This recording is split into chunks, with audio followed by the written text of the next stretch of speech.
Selamat pagi anak-anak.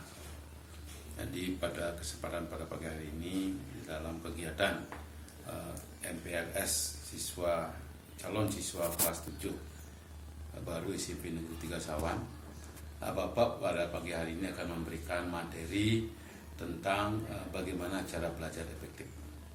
Tapi sebelumnya mari kita memanjatkan pujian syukur kepada Tuhan Yang Maha Esa, karena berkat perkenan beliau kita sampai hari ini masih diberikan kesehatan.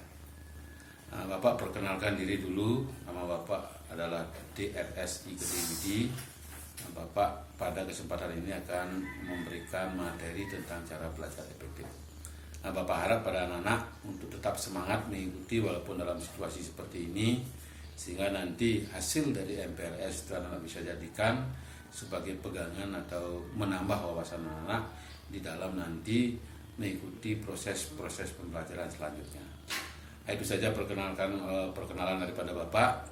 Untuk lebih singkatnya, Bapak akan langsung saja memberikan materi tentang cara belajar efektif. Selamat pagi anak-anak. Selamat bergabung di SMP Negeri 3 Sawan. Bapak pada hari kesempatan ini akan memberikan materi tentang cara belajar efektif. Baik anak, untuk mempersingkat waktu, Bapak langsung saja ke materi yang akan Bapak sampaikan pada hari ini tentang cara belajar efektif. Untuk anak-anak yang Bapak cintai, setiap manusia memiliki kewajiban untuk belajar, baik itu yang kita laksanakan di rumah maupun di sekolah. Bagaimana belajar yang baik untuk nanti anak-anak sebagai acuan ke depan anak-anak untuk belajar, Bapak akan berikan beberapa tips belajar efektif. Nomor 1, jadikanlah belajar itu sebagai suatu kebutuhan anak-anak. Ya, artinya jangan belajar karena anak-anak merasa dipaksakan, tetapi belajar sebagai suatu kebutuhan, sehingga ilmu yang kita pelajari akan menjadi lebih meresap keinginan kita, dan kita juga belajar itu menjadi suatu hal yang menjadi kebiasaan. Yang kedua, belajar dimanapun yang kita suka. Artinya di dalam anak-anak belajar nanti, ya, dimanapun anak-anak nanti senang belajar, artinya lingkungan yang anak-anak nyaman untuk belajar, anak bisa memilih tempat, sehingga pada saat anak-anak belajar itu menjadi nyaman. Kalau anak-anak sudah nyaman belajar, berarti apa yang kalian pelajari bisa lebih meresap nanti. Kemudian tips belajar yang ketiga, cicil pelajaran sedikit demi sedikit. Artinya di dalam nanti anak-anak belajar, jangan belajar borongan. Artinya dalam satu hari anak-anak semua mata pelajaran itu dipelajari, sehingga Bapak yakin kalau seperti itu cara belajarnya anak-anak banyak yang dipelajari tapi banyak yang anak-anak lupa. Tapi cicilah belajar itu sedikit demi sedikit, sehingga nanti apa yang kalian pelajari lebih lama nanti ingatnya. Kemudian yang keempat, bagi waktu belajar. Jadi ada baiknya anak-anak membuat jadwal belajar di rumah. Ya, kalau di sekolah kan sudah dibuatkan jadwal, tapi untuk di rumah, belajar anak di rumah, kalau bisa anak-anak silakan dibuat jadwalnya. Dan dengan jadwal itu anak sebagai pedoman nanti untuk anak-anak membagi waktu di rumah. Bukan berarti seluruh waktu anak-anak gunakan untuk belajar di rumah, tetapi jam berapa anak-anak gunakan untuk belajar, buatkan waktu belajarnya. Hari ini jam berapa belajarnya mata pelajaran apa. Ya, jadi bagi waktu untuk belajar. Kemudian yang kelima, anak ya, kalau bisa ya, usahakan anak pada saat belajar di rumah, ya, apalagi dalam situasi sekarang pandemi seperti ini, usahakan anak-anak belajar kalau bisa berkelompok, jangan terlalu banyak ya, maksimal lah 5 orang ya, karena dengan belajar berkelompok anak-anak akan bisa saling membagi pengetahuan, saling sharing pengetahuan, sehingga yang anak-anak yang kurang mampu atau lambat dalam penerimaan pelajarannya itu bisa saling mengisi antar temannya, karena dengan teman itu biasanya anak lebih mudah berkomunikasi. Oke, usahakan nanti belajar kelompok. Kemudian tip yang keenam, anak ya, cari cara membantu konsentrasi. Artinya apa? Di dalam anak belajar tidak harus fokus anak melulu hanya membaca buku saja. Kalau anak misalnya nyaman belajar dengan mendengarkan musik misalnya atau yang lain-lain apapun, nanti ya sebagai pendukung anak belajar efektif atau lebih mudah anak mencerna atau mengingat apa yang kalian pelajari, boleh-boleh saja ya, misalnya sambil mendengarkan musik dan lain sebagainya. Itu untuk nanti membantu konsentrasi di dalam anak belajar. Kemudian lanjut tip yang ketujuh ya, belajar adalah memahami, bukan menghafalkan. Ya, itu penting anak ya. Jadinya konteks yang anak pelajari harus dipahami dulu apa yang anak pelajari. Jangan dihafalkan kalimat per kalimat, tetapi pahami apa yang kalian pelajari. Dan itu bisa anak hubungkan dalam kehidupan sehari-hari, sehingga kalau anak sudah konteksnya itu nyambung dengan kehidupan sehari-hari, ya apa yang kalian pelajari Bapak yakin itu akan lebih lama anak mengingatnya. Lanjut ke cara belajar yang ke-8, tipsnya adalah di dalam proses belajar anak-anak ya, jangan malu bertanya. Ya. Jangan segan untuk bertanya jika kita tidak memahami sesuatu. Bertanya boleh kepada teman, boleh kepada mungkin orang tuanya di rumah, atau langsung kepada gurunya pada saat mungkin proses belajarnya daring atau proses belajarnya tatap muka. Karena apa? Karena dengan bertanya, anak-anak akan menambah wawasan daripada cara berpikir kalian. Ya, bukan berarti orang bertanya atau siswa bertanya itu dikatakan bodoh. Malahan kalau Bapak meyakini bahwa siswa yang sering bertanya itu Bapak yakin dia memiliki wawasan yang lebih luas, dan Bapak yakin siswanya itu lebih kritis dan lebih pandai. Oke, makanya anak-anak jangan malu bertanya. Jadi dalam proses belajar harus anak terus bertanya apa yang kalian tidak mengerti dan tidak tahu. Tip yang ke-9 lah, coba terus meski gagal. Jadi artinya anak-anak ya, kegagalan merupakan bagian dari pembelajaran.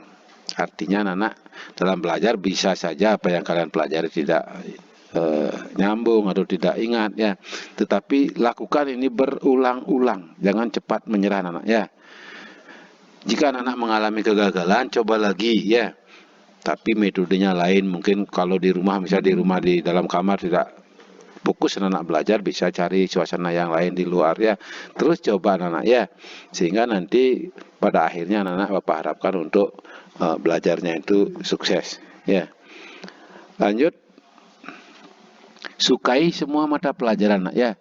Nah, karena anak-anak di dalam pembelajaran di SMP khususnya anak ya, itu akan disuguhkan mata pelajaran, kalau tidak salah itu adalah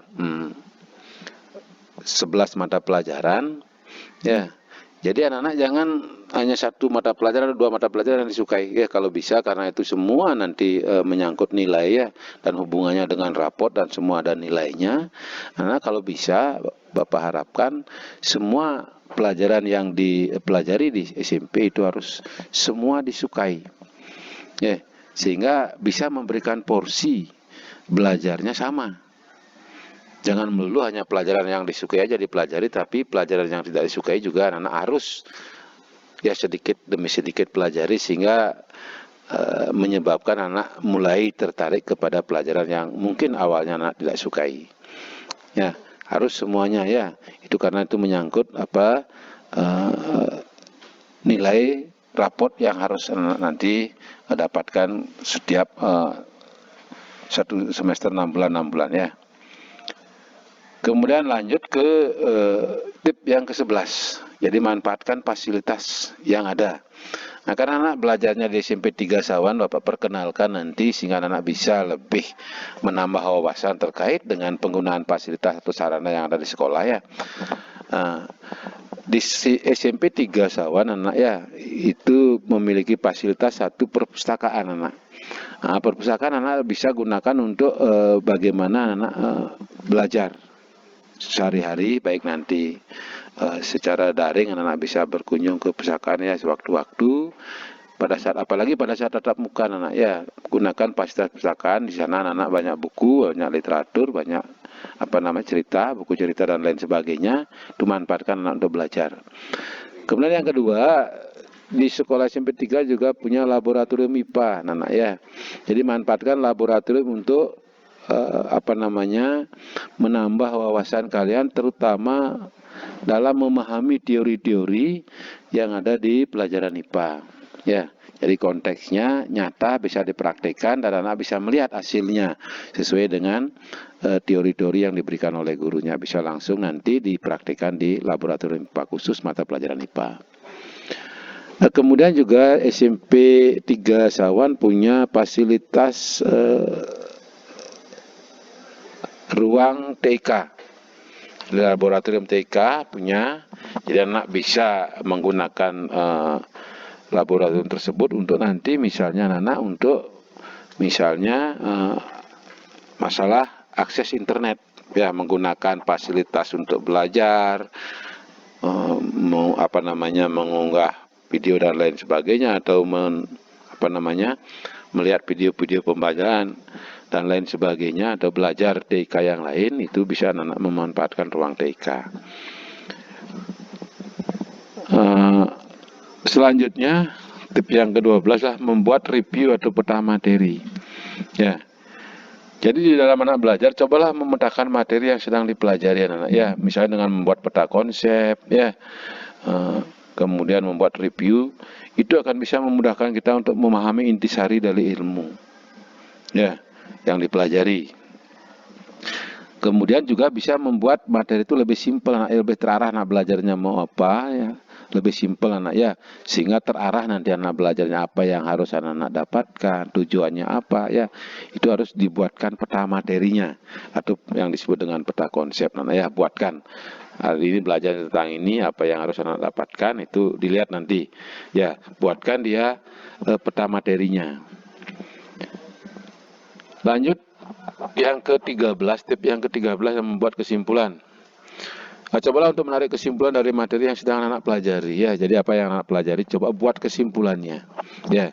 Dari membuat kesimpulan itu anak akan terorganisasi nanti pola berpikirnya ya. Apakah anak sudah sejauh mana progresnya atau kemajuannya dalam belajar, anak bisa lihat dari kesimpulan yang kalian buat ya, sehingga nanti apa yang kalian pelajari itu semakin tertanam di otak anak-anak masing-masing ya. Jadi setiap belajar coba anak-anak buat kesimpulan dari hasil belajarnya ya. Nah, itu. Lanjut ke 14 ya, tip yang ke-14, coba setiap anak-anak belajar, akhir dari pembelajaran atau apa yang anak pelajari, coba latih terhadap materi-materi yang anak pelajari dengan latihan soal ya. Gunanya apa? Untuk mengukur sejauh mana pemahaman anak-anak terhadap materi yang kalian pelajari ya, sehingga anak-anak bisa menilai diri sendiri di bagian mana anak-anak yang masih kurang, di mana yang masih ditingkatkan ya, yang mana yang telah dikuasai. Sehingga dengan mencoba latihan soal ya di masing-masing mata pelajaran, masing-masing materi, anak-anak akan bisa mengukur ya kemampuan dan sejauh mana pemahaman anak terhadap materi yang anak pelajari. Yang tip yang ke-15 mungkin ini anak-anak ya, lupa tadi Bapak menyampaikan ya. Dalam proses belajar ya, karena kita sebagai umat beragama, jangan lupa berdoa anak ya. Jadi sebelum belajar anak sedikit luangkan waktunya untuk berdoa, memohon kepada Tuhan untuk selalu diberikan kesehatan sehingga anak bisa melaksanakan tugas dan kewajiban anak-anak baik di rumah maupun di sekolah sebagai seorang siswa ya. Juga doa itu bisa anak-anak gunakan sebagai pelengkap usaha kita dalam belajar ya. Mudah-mudahan apa yang kalian pelajari menjadi berkah dan bermanfaat bagi hidup anak-anak sendiri ya. Baik anak-anak, itu mungkin yang bisa Bapak sampaikan terkait dengan cara belajar efektif karena anak akan memasuki lingkungan baru di sekolah SMP 3 ya. Kalau ada nanti kebiasaan-kebiasaan anak waktu dulu masih di SD ya, lebih banyak bercanda, lebih banyak melali dan lain sebagainya. Tolong nanti karena anak sudah memasuki lingkungan baru ya, anak sedikit demi sedikit walaupun tidak harus drastis rubah ya, sehingga itu juga untuk kepentingan anak-anak ya ke depan cara belajarnya akan lebih baik sehingga anak-anak akan bermanfaat dan berhasil baik juga ke depannya. Akhirnya anak-anak nanti memperoleh nilai yang baik yang yang tertulis dalam nilai rapor itu akan anak memperoleh nilai yang baik. Baik anak, itu yang bisa Bapak sampaikan hari ini dalam rangka kegiatan MPLS SMP Negeri 3 Sawan. Kurang lebihnya nyampaikan mohon maaf. Akhir kata, tetap semangat dalam mengikuti MPLS sehingga nanti sampai pada anak-anak belajar efektif mulai. Ya. Bapak akhiri dengan para musanti. Om Santi Santi Santi Om. Dek. Begini. Biasanya. Hah? Biasanya. Asli.